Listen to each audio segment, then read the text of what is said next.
que expectativa do nosso coração sobre esse tema. Venceu. Venceu. Ele venceu, por isso nós vencemos. Não é assim? E eu fui buscar o que é vencer no dicionário. E no dicionário diz assim, vencer, verbo transitivo e intransitivo. Conseguir uma vitória sobre, triunfar em, ganhar. E uma série de outras explicações. Vencer é superar, ultrapassar, dominar, subjugar. Vencer é ser mais forte, destruir, aniquilar, persuadir, percorrer completamente o caminho, levar a cabo, receber como vencimento. E eu comecei a percorrer essas dicas do dicionário. E todos esses sinônimos de vencer. E eu fui na fonte, nosso modelo. Nossa vitória é porque ele venceu. Nosso modelo é Jesus. A vitória que recebemos hoje na vida, recebemos porque estamos em Cristo. Em Cristo nós somos mais que vencedores. E aí a gente olhando para o dicionário lá fala superar, ultrapassar. Jesus superou e ultrapassou o cárcere da religiosidade vazia. O que é isso? Lá em Marcos, capítulo 2, verso 23 a 28, você pode anotar ou seguir comigo o texto. Nós vamos abordar vários textos. Se você não quiser acompanhar agora, você pode anotar. Ou se você desejar e for hábil em achar, pode ir aí. Marcos 2, de 23 a 28. O texto diz assim: certo sábado, Jesus estava passando pelas lavouras de cereal. Enquanto caminhavam, seus discípulos começaram a colher espigas. Os fariseus lhe perguntaram: olha, por que eles estão fazendo o que não é permitido no sábado? Ele respondeu: vocês nunca leram o que fez Davi quando ele e seus companheiros estavam necessitados e com fome? Nos dias do sumo sacerdote Abiatar, Davi entrou na casa de Deus e comeu os pães da presença, que apenas aos sacerdotes era permitido comer, e os deu também aos seus companheiros. E então lhes disse: o sábado foi feito por causa do homem, e não o homem por causa do sábado. Assim, pois, o Filho do Homem é Senhor, até mesmo do sábado. Esse texto está em Marcos 2, 23, 28. Jesus veio confrontando todo o sistema religioso judaico. Os fariseus, eles tinham se levantado dentro do judaísmo como restauradores da fé judaica. O povo estava se desviando dos preceitos, o povo estava se desviando da lei de Moisés, o povo estava fazendo o que dava na cabeça, e os fariseus, hoje a gente usa muito o termo fariseu para falar de um cara que é hipócrita, que é religioso, que impõe limites para outros que ele mesmo não segue, não é assim? Mas os fariseus, eles surgiram como restauradores de brechas, eles surgiram como pessoas, como guardiões da lei, como chamando o povo: voltem para viver a verdade de Deus, voltem a obedecer os preceitos do Senhor. Eles eram zelosos, eles eram guardiões da lei. Só que os zelosos guardiões da lei estavam mas tão arraigados à letra, que o Messias de Deus se manifestou diante deles e eles não o reconheceram. E hoje, um problema que nós precisamos vencer na nossa vida. Estou falando no outro. É sempre fácil a gente falar do outro. As grandes batalhas que nós vencemos na vida, elas não são contra os outros. Nem mesmo contra Satanás. Nosso maior inimigo usa as brechas da nossa própria vida para lograr êxito. Então nós temos que vencer primeiro nossos achismos, nossas opiniões, nossa justiça própria. e alinhar a nossa vida ao prumo da vida de Cristo. O prumo que Jesus coloca é como eu vos amei, que vos ameis uns aos outros. Esse é o padrão. Esse é o prumo. O modelo é o amor dele. E Jesus não amou a gente quando a gente estava na boa, gente. Jesus não amou a gente quando a gente já era obediente. Jesus não amou a gente quando o nosso coração estava cheio de temor. Jesus não amou a gente quando a gente já tinha sido encontrado por esse amor. E é dessa maneira que ele espera que a sua igreja ame o pecador. Ame o que ele ama. Mas é muito comum nós começarmos a olhar para... como é que eu tenho uma vida legalzinha, gente? Olha, eu casei virgem. Olha, eu não adultero. Olha, eu não tenho olhos para outro homem. Olha, eu criei os meus filhos na presença do Senhor. Cresci na igreja. Sei lá qual que é a sua vaidade espiritual. Eu tenho os 9 dons. Eu sou piedoso, eu sou misericordioso, eu tenho uma preocupação com o social. Nós temos as nossas vaidades espirituais. E a gente acha que a gente é melhor do que o outro, porque a gente está mais limpinho. Mas nós não somos melhores do que os outros. Nós não somos melhores do que ninguém, porque conhecemos a Cristo. Porque se o conhecemos, é pela misericórdia do Senhor. É porque o Espírito Santo nos deu a conhecer a Cristo. Não é porque nós somos mais capacitados intelectualmente que conhecemos a Cristo. Não de obras, para que ninguém se glorie. É a expressão da graça de Deus. Mas nós incorremos na tentação de olharmos para as nossas conquistas, para aquilo que já caminhamos em Deus, para aquilo que já absorvemos em Deus, para aquilo que já recebemos de Deus, mas olhamos para as nossas vitórias sobre a nossa carne e nos envaidecemos. Então a gente volta para o ponto inicial. Se eu consigo vencer algumas coisas que antes eu não conseguia vencer, não é por mérito próprio, mas porque o Espírito Santo tem me sustentado dia após dia. Tem pessoas que se envaidecem de, fulano caiu em adultério. Eu não tenho esse problema. Isso não me pega. Sabe por que não te pega? Que o Espírito Santo não deixa você ser tentado nisso. Porque se o diabo te alcançar nisso, você não aguenta. A Bíblia fala assim, que nós não seremos tentados além do que aquilo que a gente possa suportar. Então não se gabe por aquilo que você não é tentado. Você não é tentado porque você é fraco demais. E o Senhor, pela sua misericórdia, põe a mão e fala assim, ela não pode ser tentada nisso, ele não pode ser tentado nisso, senão ele vai me substituir por um prato de lentilhas. Então de que nós temos que nos gloriar? Nos gloriaremos na cruz de Cristo. Nós não somos justos por nós mesmos, pessoal. Eu me lembro quando eu fui assistir aquele filme Noé. O cara que fez aquele filme estava chapadão, gente. Não estava? Mas olha, Deus usa mula, não usa pedra, não usa mula. Eu não fui para o cinema na expectativa de ver o relato bíblico. Então, talvez isso tenha sido mais fácil para mim. Porque quem foi, ficou tão enfurecido, né? Eu já sabia que ele tinha, que o diretor do filme tinha influência de outras religiões, outros relatos sobre o dilúvio que outras religiões têm. Então eu não fui na menor expectativa de receber o relato fiel bíblico. Então quando começaram as heresias, elas não me afetaram. E eu tirei muita coisa boa daquele filme. Quando, por exemplo, Noé conta para os filhos dentro da arca como Deus criou o mundo, e ele fala assim, e Deus falou, haja luz. Aí acontece o Big Bang, gente. Que sensacional que eu achei isso. Mas não é que é. Não é que o Big Bang não pode ser o haja luz de Deus? Deus falou, haja luz. Você quer uma coisa que dá mais luz que uma explosão? E de repente, mas aquela explosão gerenciada, orquestrada, né? E aí começa a narrar a evolução, cada dia, como acontecem as coisas. Eu achei aquela retratação, aquilo valeu o filme todo. As porcariadas, tudo. Retém o que é bom, gente. Retém o que é bom. Né? E outra coisa que me impactou profundamente naquele filme. Um diálogo de Noé com a sua esposa.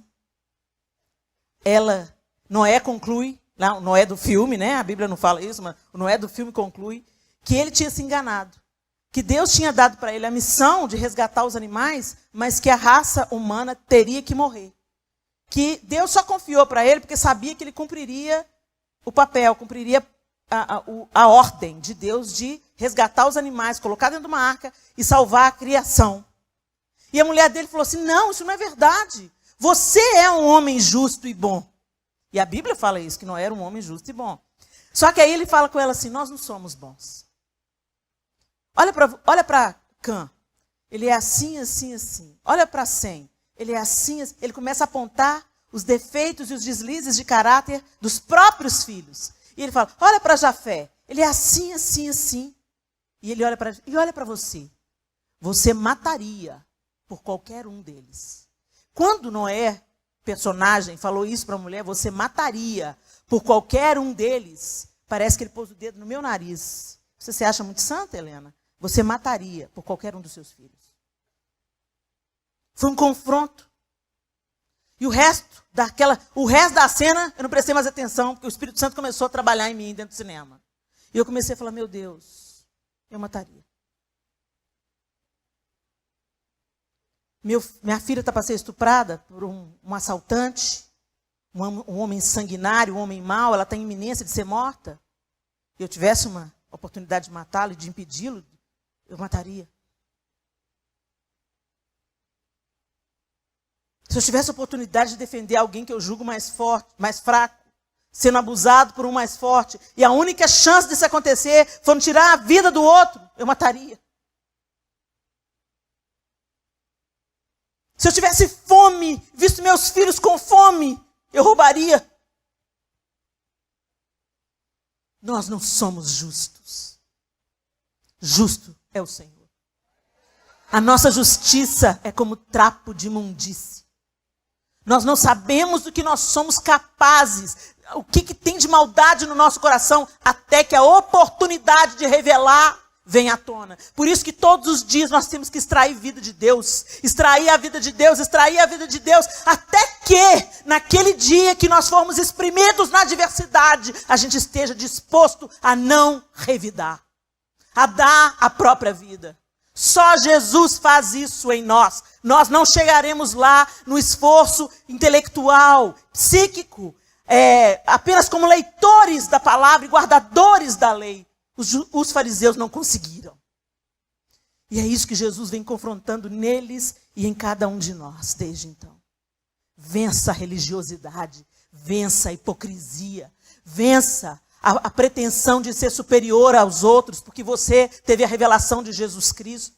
Vença a sua pretensão e o seu orgulho, porque em algumas áreas da sua vida você não é tentado. Vença em nome de Jesus, porque Jesus venceu. O dicionário continua dizendo que vencer... Oh, meu Deus. Oh, Jesus, abençoa o tablet, Jesus. Que vencer é dominar, subjugar. E Jesus dominou e subjugou a pretensão de Satanás. E qual que era a pretensão de Satanás? Adquirir o império desse mundo através do domínio dos homens. Essa é a pretensão de Satanás. Ele se julga o dono do mundo porque ele domina e subjuga os seres humanos. Ele se autodenomina o príncipe desse mundo. E lá em Mateus, capítulo 4, você pode abrir aí. O verso 3 e 4 diz assim: o tentador aproximou-se dele e disse: se és o Filho de Deus, manda que essas pedras se transformem em pães. Jesus respondeu: está escrito, nem só de pão viverá o homem, mas de toda palavra que procede da boca de Deus. Jesus subjugou a tentação do apetite e do desejo.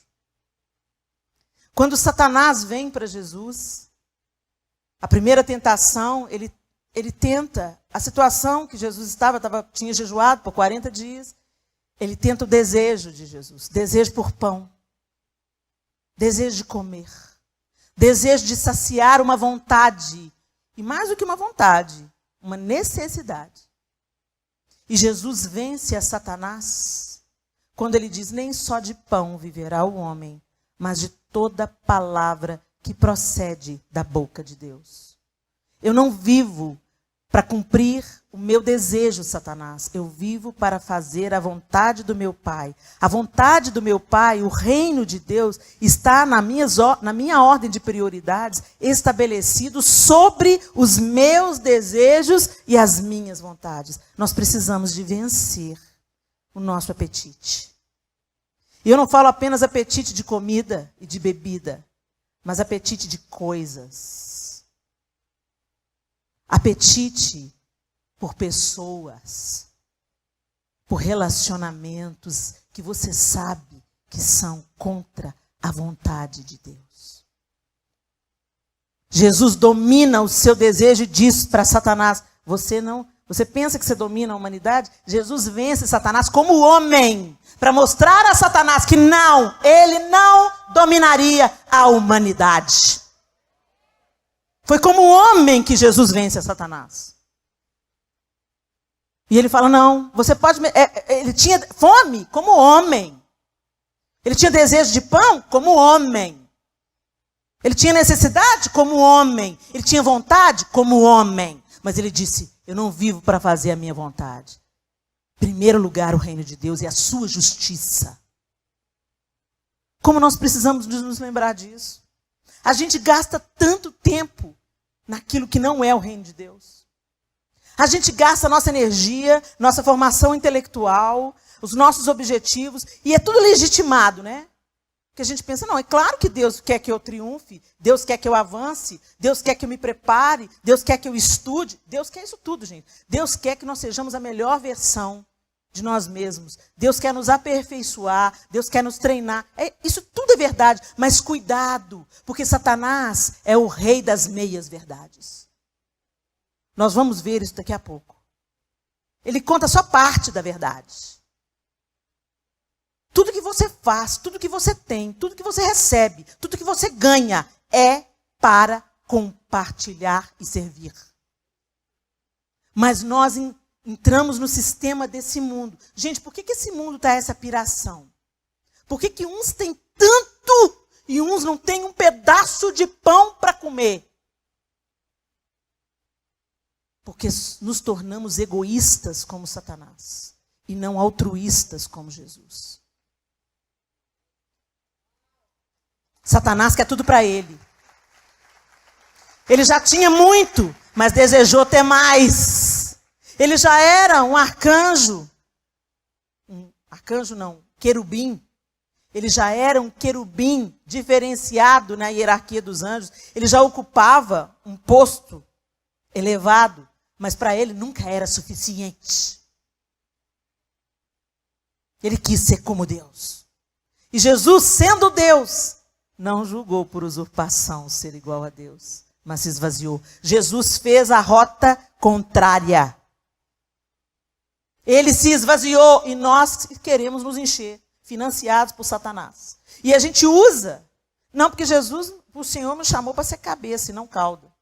Jesus me chamou para triunfar. Jesus me chamou para prosperar. A mão do Senhor faz isso, você não precisa se preocupar com isso. O Senhor te eleva, o Senhor te exalta, o Senhor te sustenta, o Senhor te dá coisas inimagináveis que você nunca sonhou em ter. Mas não coloque nisso o seu coração. Não é à toa que Jesus ensinou exaustivamente sobre Mamon, porque o domínio de Mamon é cruel e implacável e ele suga a nossa vida e a gente nem percebe. É um vampiro que suga a nossa vida, o nosso tempo, a nossa energia. Pais que trabalham. Para quê? Para ter mais dinheiro. Não, eu vou dar para os meus filhos o que eu não tive. Por quê? Inclusive o que você não teve, fez de você quem você é. Nós estamos aleijando os nossos jovens porque a gente dá tudo para eles que a gente não teve. Os meninos sem resistência, sem resiliência, sem vontade de trabalhar, tá todo mundo querendo de graça. Alguém trabalha por mim? Porque eu quero é ficar jogando videogame. No tempo do meu pai, os meninos saíam de casa para trabalhar com 14 anos de idade e ralava. Não estão aleijados por causa disso? Muito pelo contrário. O O que a gente chegou até aqui como nação foi eles que construíram. Mas o que vai ser daqui da gente 40 anos se a gente depender dessa meninada que está aí? Se Jesus não operar. Eu estou falando daqueles que não conhecem Jesus e de alguns que dizem que conhecem. Os meninos não querem nada com a dureza. E sabe a culpa de quem é? Papai e mamãe. Papai e mamãe que é culpado. Ah, meu filho. Papai e mamãe quer ser amado. Eu sou de um tempo que os filhos precisavam ser amados e os pais respeitados. E aí, quando esses filhos crescem, se eles respeitam, eles irão amar. É o filho que respeitou na infância e na juventude é que vai cuidar e não vai mandar para o asilo. Agora, os pais que desejaram mais ser amados do que ser respeitados, são amados, enquanto tem alguma coisa para dar. Na hora que perder a utilidade, é julgado no asilo. Deus é um pai perfeito e amoroso. Ele é nosso modelo de paternidade. Deus te diz não. Deus te dá vara. A Bíblia diz que ele açoita o filho a quem quer bem. Tudo que eu aprendi com Deus, eu não aprendi com ele me alisando. Ele já me alisou muito. Ele já me afagou muito. Ele já me deu cada mimo que eu fico perplexa diante do seu amor. Mas o amor de Deus também fala não. O amor de Deus também aborrece. O amor de Deus também corrige. O amor de Deus também te tira coisas. E fala, você não está pronta para isso. Senão isso vai te desviar do meu caminho.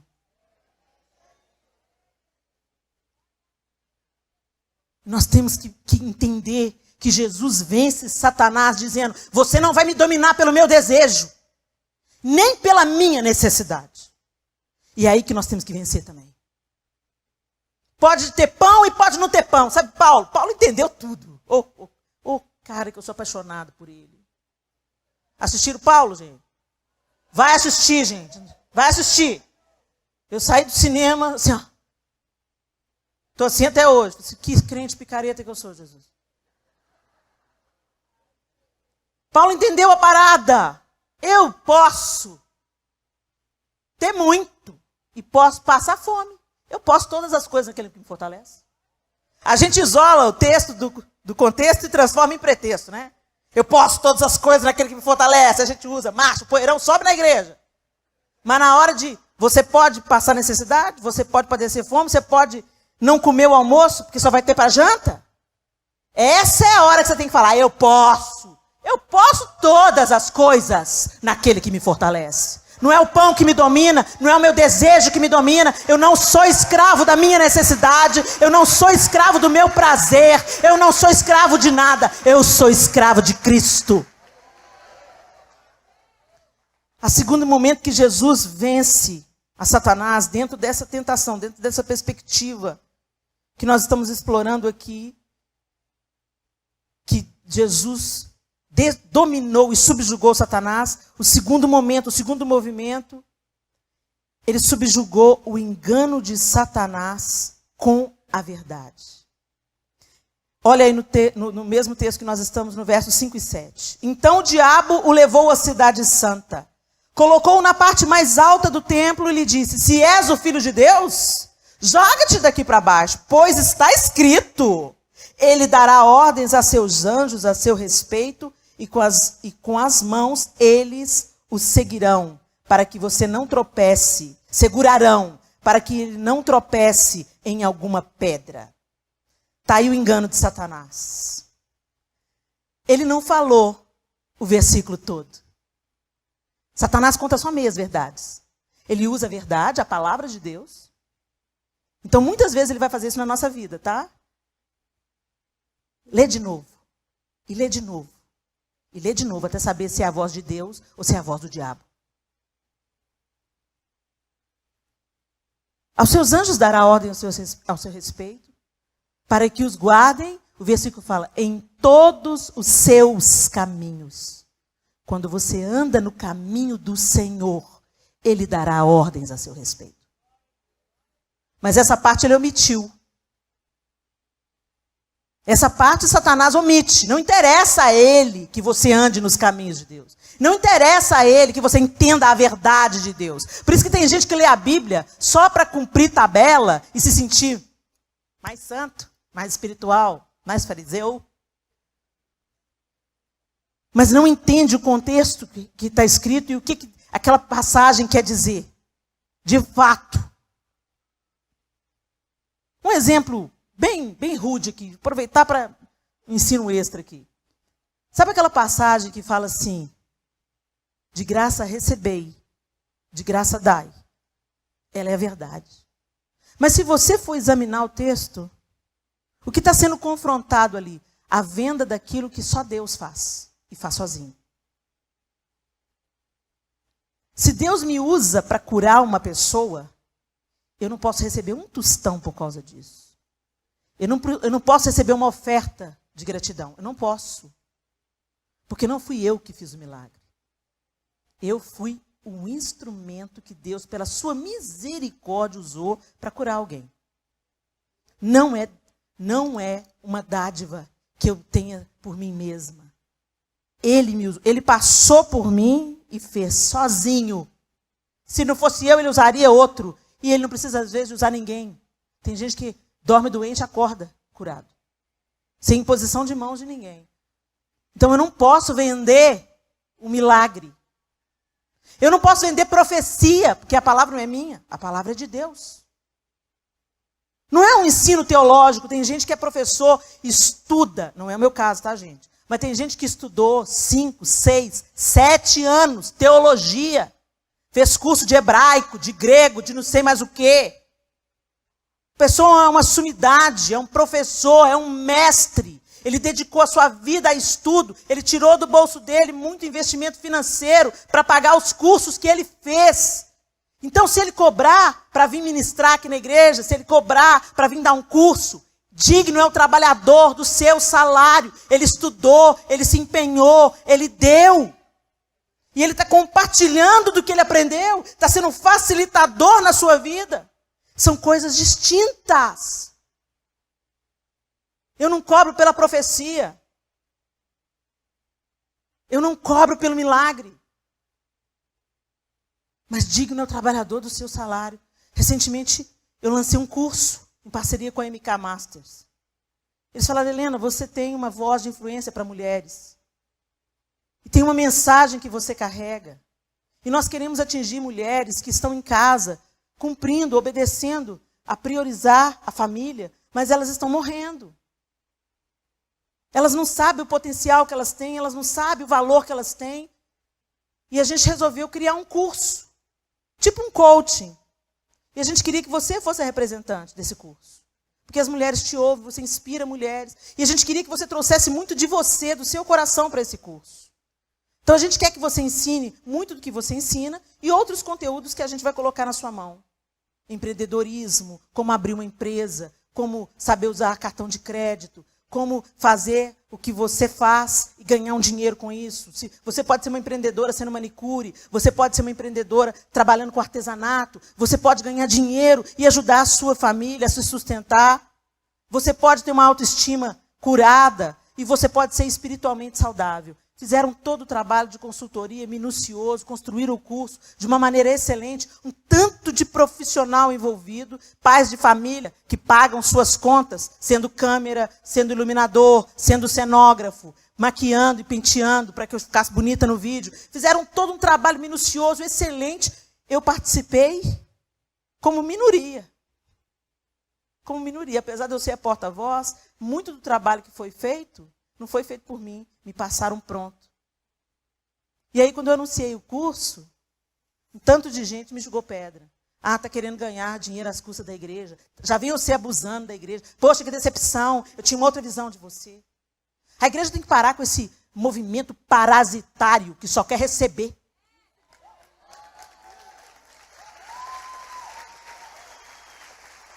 Meu canal está no YouTube. Essa mensagem vai estar no YouTube. Gratuitamente. Acessa lá.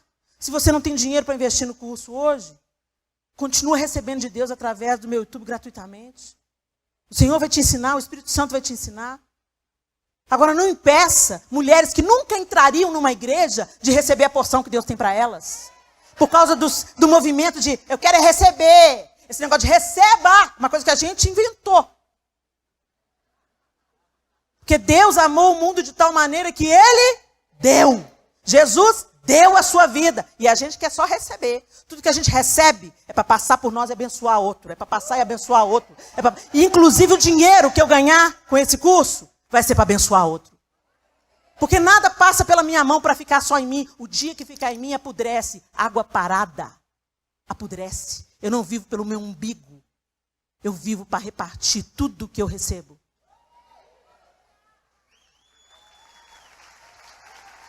Essa é a nossa vocação, esse é o nosso legado.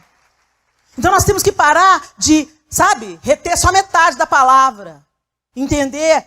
Tem muita gente que está fora da igreja porque está ferido por isso. Veio um professor, cobrou. O músico, né? Os músicos que vêm, andam com o cantor. Pô, o cantor, ele sustenta a banda toda. E a banda toda tem filho para criar. E aí ele vem e cobra. Eu sou contra a usura, o abuso, o querer enriquecer às custas da igreja. Isso é errado. Isso é errado. Mas tem o preço justo, digno ao trabalhador do seu salário. O cara vem, vive na estrada. Os meninos vivem na estrada. Fica longe da família. Para quê? Para levar o pão. Aí vem um músico, cobra um cachê. Vamos separar as coisas. Cachê é cachê e é digno ao trabalhador do seu salário. Oferta é oferta. Não tem valor de oferta. Oferta, o nome diz. Oferta. É quanto o ofertante quiser, puder e se puder ofertar. Cachê é cachê. É o pagamento por um trabalho. Um trabalho desempenhado. E o meu trabalho desempenhado, ele pode abençoar a pessoa. República das Saias. Minha marca de saias. É o meu trabalho. Eu não sou só pastora, eu sou empresária. Mas o que eu quero é que o meu trabalho resgate a autoestima das mulheres. Por isso que a nossa etiqueta não é PMG. É poderosa, maravilhosa e gatíssima.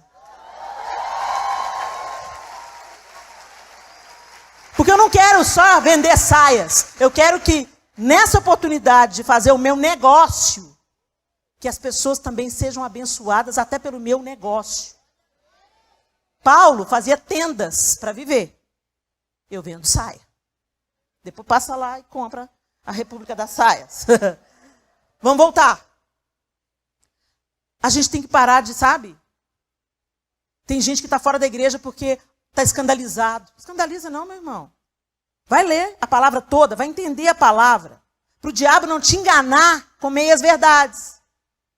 Ah lá, o pastor, hein? Tá ficando rico, hein? Olha o carrão dele. Vai lá ver. O pastor ganhou o carro. Outro dia minha irmã me falou, nossa, suas amigas, hein? Tudo com bolsa cara. Misericórdia, estou escandalizada. Vou sair da igreja. Eu falei, sério? Você vai sair da igreja por causa de uma bolsa? Olha aí as meias verdades de Satanás. Satanás vai lá, olha lá a sua irmã.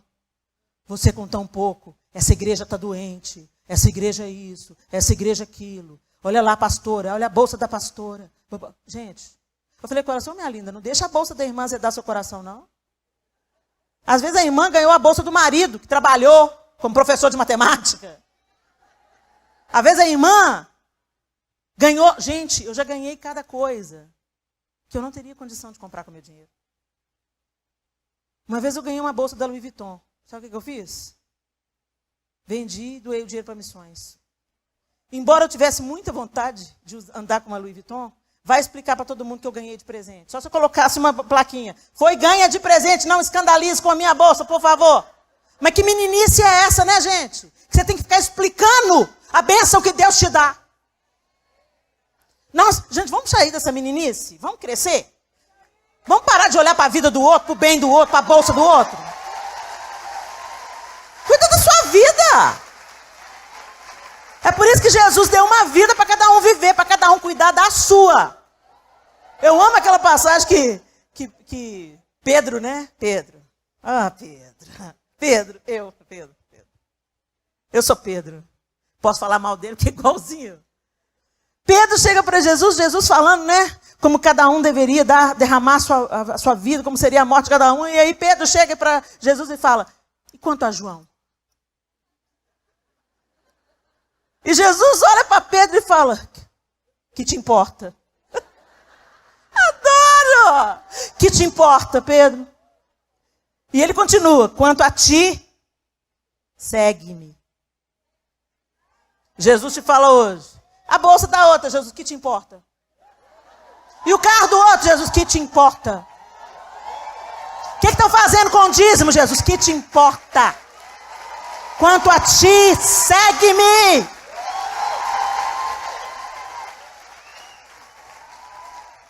O diabo está fazendo, deitando e rolando dentro da igreja por causa das meias verdades. Ele coloca no seu coração um discurso de justiça, de retidão, zeloso da lei. Isso não pode acontecer, não pode acontecer. Então que não comece a acontecer em você. Cuide de você, cuide da sua vida. De verdade, gente. Não estou dando patada, não. De verdade. Se você cuidar bem da sua vida, alguém vai ser abençoado por isso. Se você não cuidar de tropeçar, muita gente vai ser abençoada por isso. Se você fugir da aparência do mal, muita gente vai ser abençoada por isso. Então cuide de você. Cuidado com as meias verdades de Satanás, que parece justiça, mas é confusão e contenda. Cuidado. O que te separa do seu irmão não vem de Deus. O que te faz sentir mais espiritual do que o seu irmão não vem de Deus. São as meias verdades de Satanás. E Jesus rebate a meia verdade de Satanás, trazendo à memória dele o que ele tinha omitido, né? Por conveniência. Ele diz, sim, também está escrito, não põe à prova o Senhor, o seu Deus. Você está querendo me tentar com meias verdades? Eu sou a verdade. E o terceiro movimento, que mostra que Jesus dominou e subjugou Satanás e a tentação. Jesus subjugou a idolatria e a ambição propostos por Satanás. Verso 8 e 10. Depois o diabo o elevou a um monte muito alto e mostrou-lhe todos os reinos do mundo e o seu esplendor. E disse-lhe, tudo isso te darei se te prostrares e me adorares. Jesus lhe disse, retira-te, Satanás, pois está escrito, adore o Senhor, o seu Deus, e só a Ele preste culto. Jesus subjugou a idolatria e a ambição. A idolatria não é quando a gente se prostra diante de imagens. Essa é a menor das idolatrias. Ela é mais fácil de ser desmascarada. É você só abrir a Bíblia e mostrar para a pessoa que se prostra diante de uma imagem o que a Bíblia diz a respeito. Ela pode ser convencida pelo Espírito Santo ou não. Mesmo assim, você deve continuar amando. Até que a revelação do Espírito venha para o coração dela. Porque ela está adorando imagens, mas a gente está adorando coisas muito menos santificadas. A gente adora título. A gente adora posição. A gente adora se sentar na mesa de gente que pode muito. A gente adora as nossas roupas. Tem gente que não se livra da calça 36 e está vestindo 44 há 7 anos.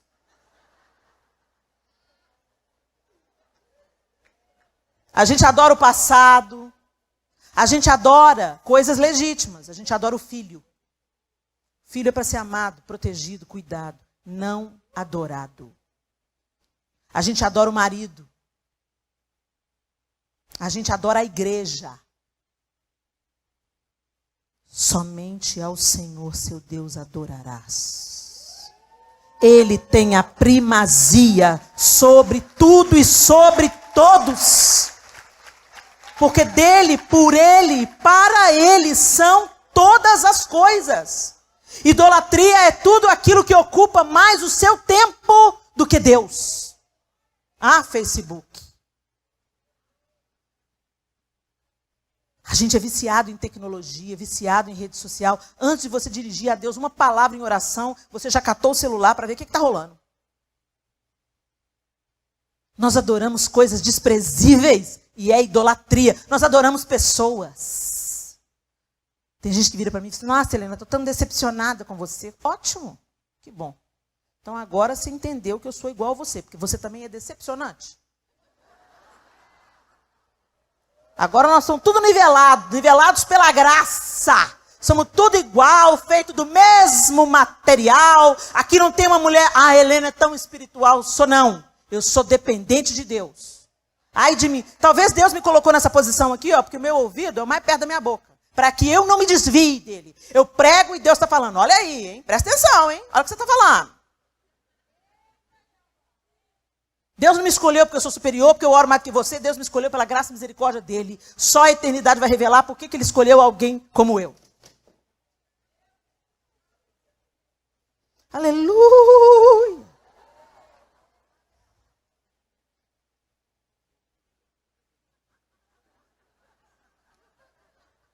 Nós vamos vencer por inteiro, gente. Cola isso aí.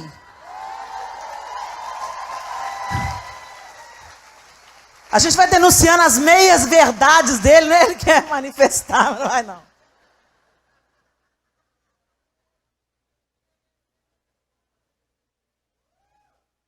Gente, mas que taça glamurosa, hein, meu Deus do céu. Muito bem. Jesus confronta e vence a idolatria. E tem outra palavra aqui, depois de idolatria, que é muito desconfortável. Ambição. Porque a gente acha que ambição é uma coisa boa. Não, você tem que ter um pouco de ambição, gente. Né? Senão a gente não cresce, não sai do lugar, não é assim que a gente pensa? Não, meu filho, você tem que conquistar alguma coisa, sabe? Você não estuda, não trabalha, fica aí. Né? Tem que ter um pouco mais de ambição. Não é nesse caso que não trabalha, não estuda, tem que ter coragem, né, gente? E menos preguiça. Mas a ambição é idolatria. Você quer mais. Isso rouba o nosso tempo, a nossa energia. E depois, tudo que você conquistar, não vai nada dentro do caixão com você. Por que eu quero ter joia? Se eu for enterrada com alguma, o povo vai me futucar lá de madrugada para roubar meus anel. Vai, tranquilo que vai. Tem gente que não pode ser enterrado nem com a própria aliança. Que o coveiro já fica de olho. Ó, essa aí foi com a aliança. De noite a gente dá um jeitinho. Não dá para levar nada dessa vida. A não ser o legado espiritual que você deixa. Então por que a gente investe tanto tempo, energia e estudo naquilo que não vai gerar frutos eternos?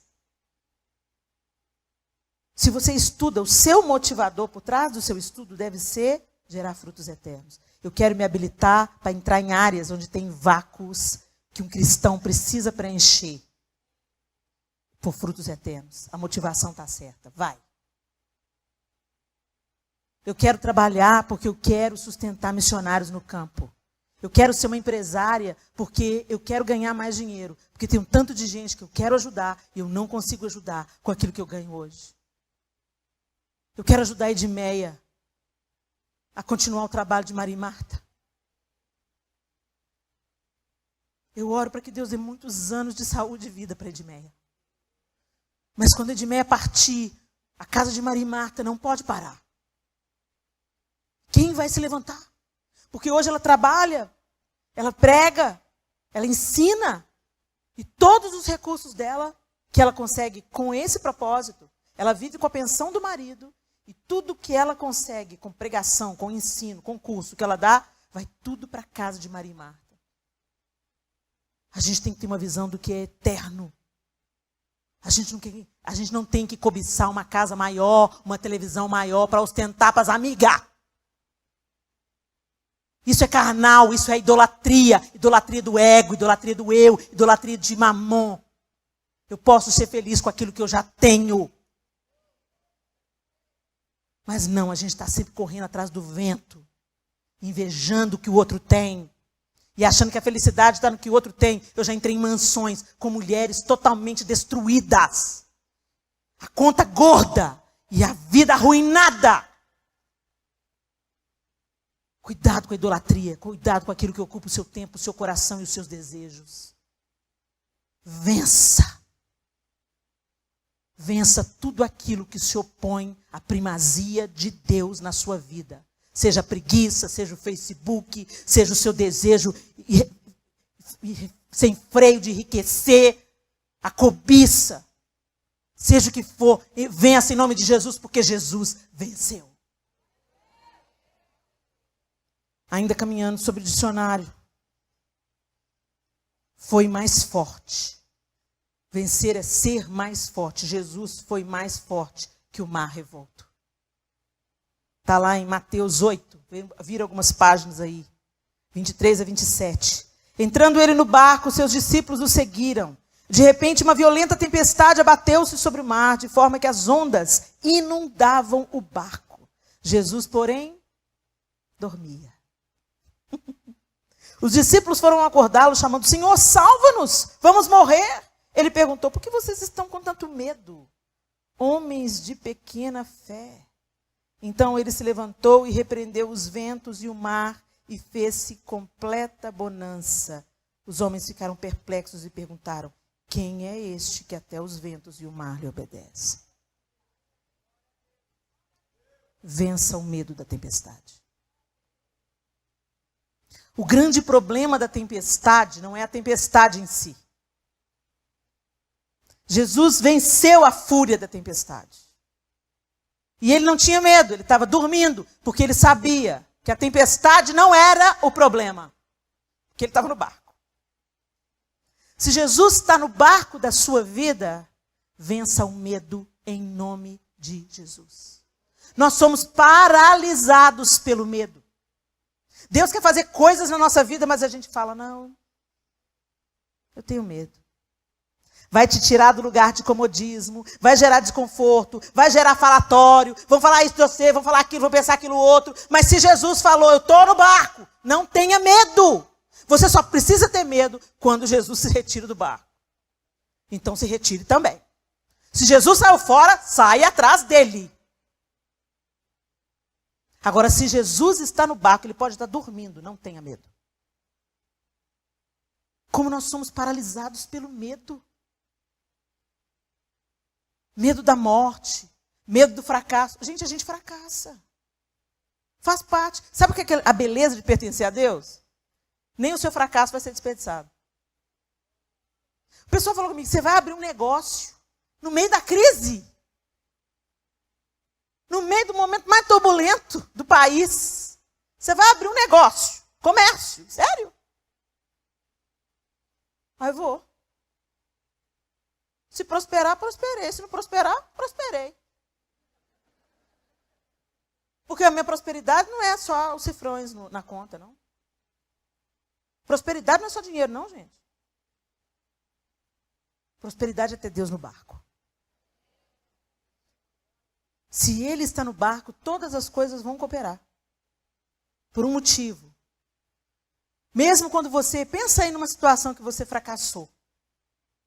Você pode se lembrar de uma? Traga a sua memória aí. Tem gente que fala assim: não gosto nem de lembrar, Helena. Não, lembra. Lembra, sabe por quê? Porque até os nossos fracassos a gente aprende com eles. Talvez você tenha se tornado uma pessoa mais gentil, mais humana, depois de um fracasso. Uma pessoa mais solidária. Uma pessoa com mais empatia. Porque se você só vencer no padrão humano, no instantinho você fica, se achando. Sou filho preferido de Deus, querido.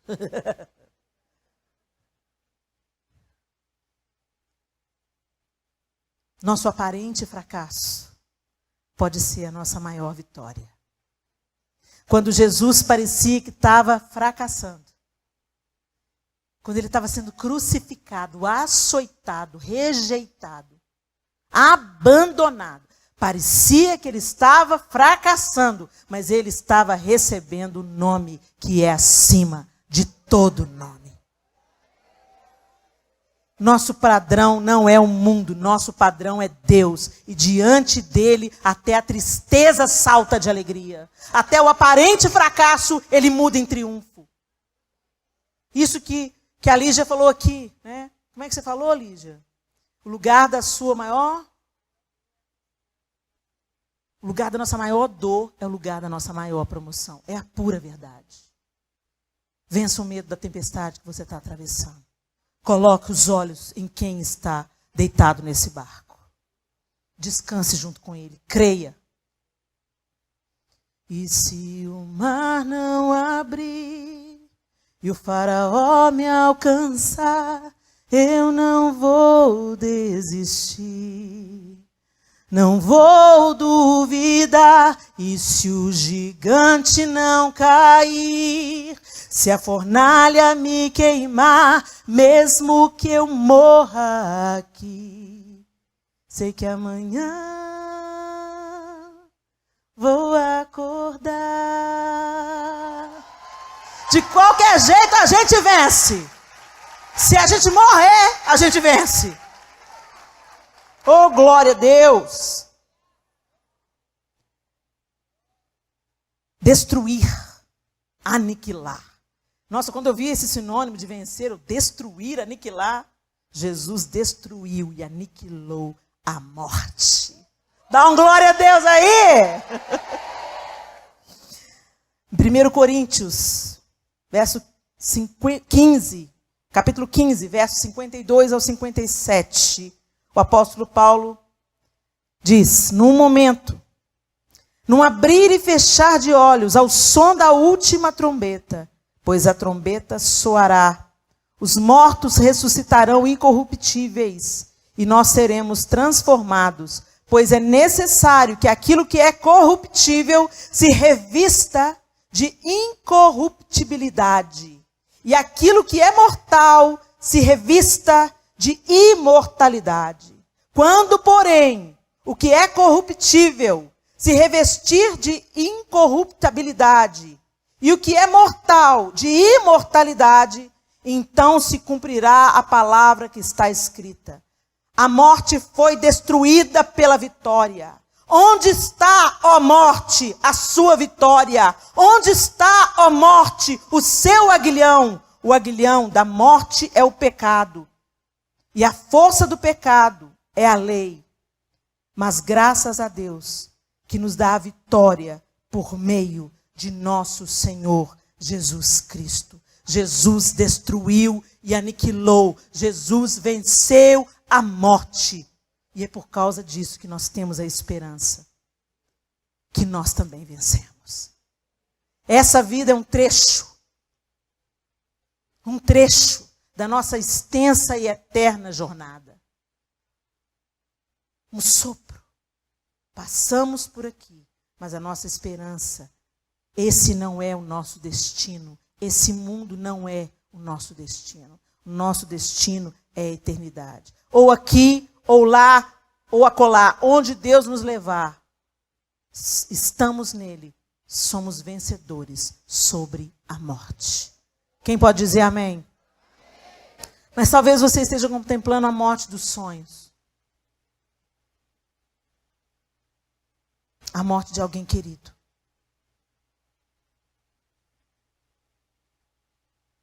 Quando eu olho para Êxila, e por um momento eu tento me colocar no lugar dela, imediatamente eu recuo, falo, não.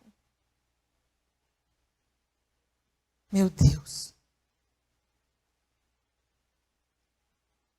O que faz a Êxila levantar da cama todos os dias é a esperança de que foi só um até logo. Não é um adeus. E é isso que me tira da cama todos os dias. Saber que a vida aqui é breve. Não tem planejamento, gente. Às vezes a gente pensa que vai viver até 90, 100 anos. Eu prefiro pensar, quero estar pronta hoje.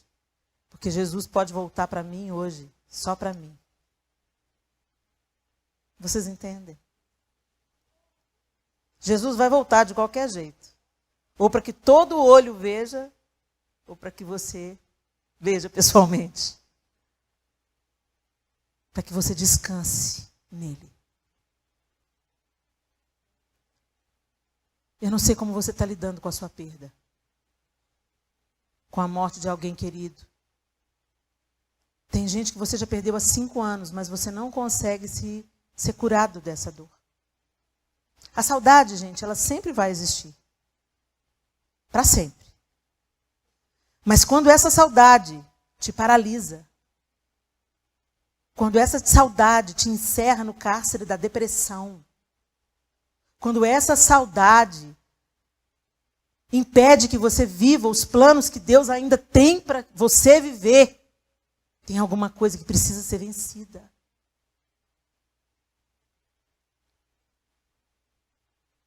A convicção da vitória de Jesus sobre a morte deve nos empurrar até o nosso último dia.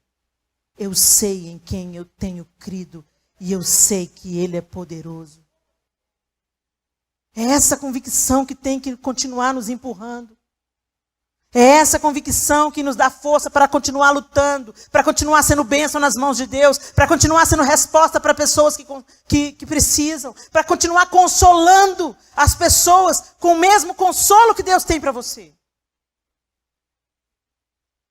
Só Deus pode nos tirar do luto. Só Deus, gente. Só Deus. Então se jogue nos braços do Senhor. Se abra para essa cura, se abra para essa restauração. Ou talvez você enterrou o sonho. O sonho de gerar, por exemplo, filho com seu ventre. Deus pode te dar um filho do ventre? Pode. Mas se Ele não quiser te dar um filho do ventre, Ele pode te dar outros? Tem tanta criança abandonada por aí, será que Ele pode te dar outros? Será que tem amor o suficiente no seu coração para você amar alguém que não seja a sua continuação?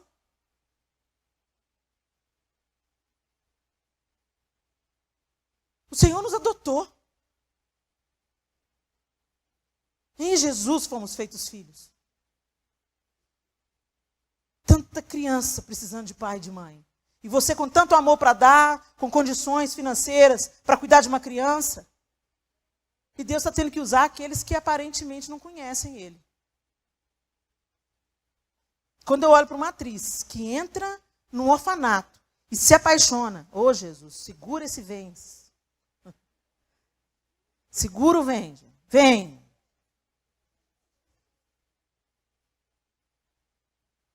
Quando eu vejo uma atriz que cria uma conexão com uma menina que abriu a porta do orfanato, onde ela ia fazer só uma entrevista.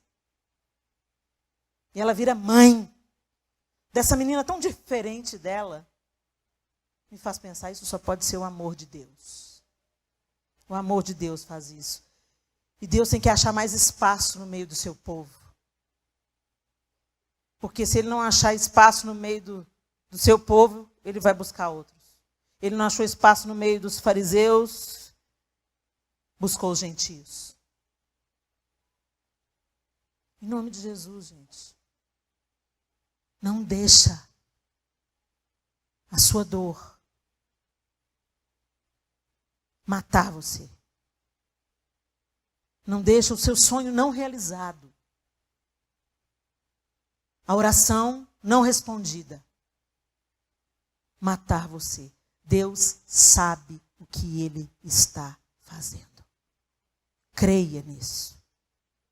Creia. Porque nele nós vivemos. E viveremos. Ele aniquilou a morte. A morte do corpo. Até a morte do corpo, gente. Porque naquele grande dia, os mortos em Cristo ressuscitarão. E nós vamos receber um corpo glorificado. Nem o nosso corpo vai ficar na poeira. Até isso vai receber restauração.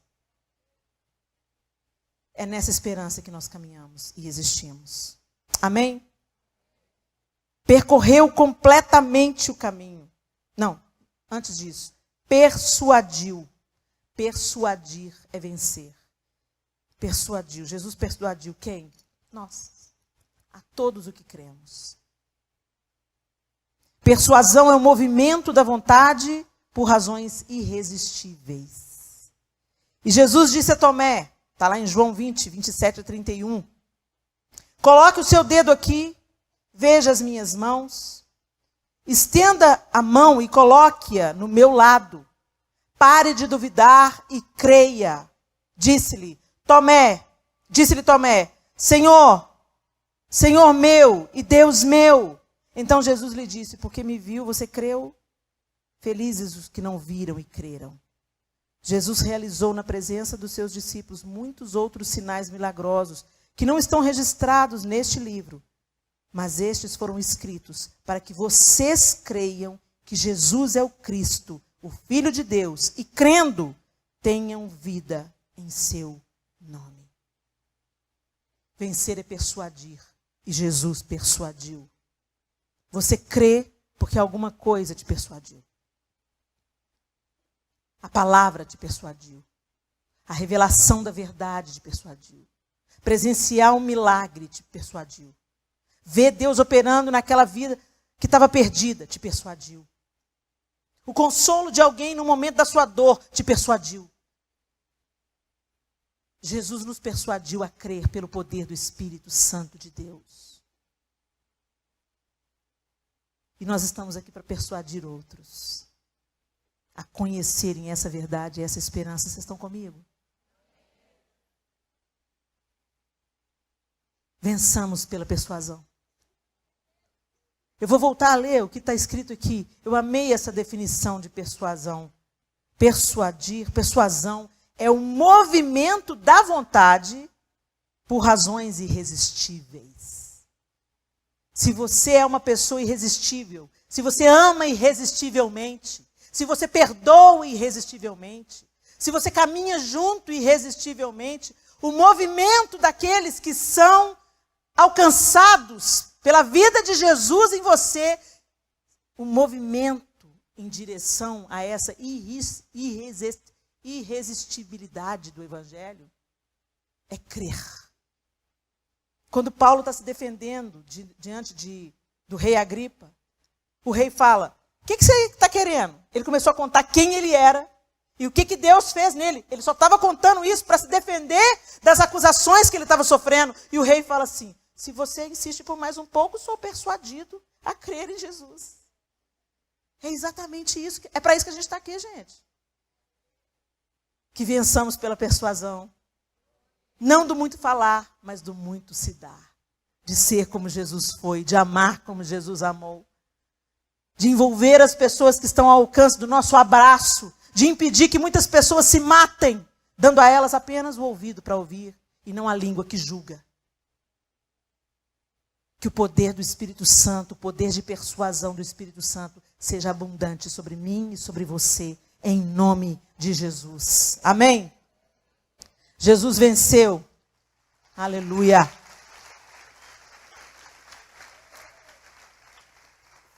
Jesus venceu, percorrendo completamente, levando a cabo a vontade de Deus. Portanto, irmãos, Hebreus 10, 19 e 23. Portanto, irmãos, temos plena confiança para entrar no lugar santíssimo pelo sangue de Jesus, por um novo e vivo caminho que ele abriu, que ele nos abriu por meio do véu, isto é, do seu corpo. Temos, pois, um grande sacerdote sobre a casa de Deus. Assim, aproximemo-nos de Deus com um coração sincero e com plena convicção de fé, tendo os corações aspergidos para nos purificar de uma consciência culpada e os nossos corpos lavados com água pura. Apeguemo-nos com firmeza à esperança que professamos, pois aquele que prometeu é fiel. O Senhor percorreu o caminho para você percorrer também. O Senhor completou o caminho para você completar também. E é isso que o livro de Hebreus está dizendo. Por isso que Jesus disse, no mundo tereis aflições, mas tende bom ânimo. Eu venci. Eu habilito vocês a vencerem também. Porque eu venci como homem. Eu venci. Eu percorri. Eu obedeci. E eu abri um novo e vivo caminho pela minha própria carne. O corpo de Jesus rasgado. O véu do templo foi rasgado. A reconciliação entre Deus e o homem foi feita. Você pode entrar na sala do Santo dos Santos a hora que você quiser.